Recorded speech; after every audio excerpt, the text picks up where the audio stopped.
মঞ্চে পরিচিত গুণীজন এবং মঞ্চের বাইরে উপস্থিত সাহিত্য সংস্কৃতি প্রেমী মানুষজন সবাইকে জানাই মাতন্ত্রিক শুভেচ্ছা।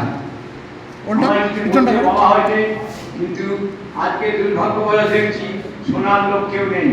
তবুও প্রথম আপনি কিছু বলতে হয়, আমি দু একটা কথা বলে আপনাদের প্রদান না করে থেমে যাবে।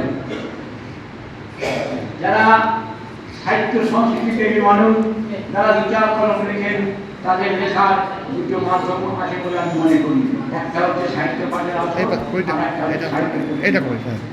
বাগানে 1974 সালে প্রতিষ্ঠিত হয়েছিল শেখা এবং 2001 সালে প্রতিষ্ঠিত হয়েছিল সাহিত্য সেবক পত্রিকা।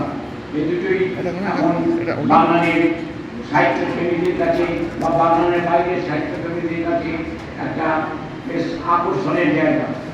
সত্যি কথা বলতে কি, এই দুটি প্রতিষ্ঠানই কিন্তু আক্ষরিক অর্থে ক্ষণস্থায়ী। যদি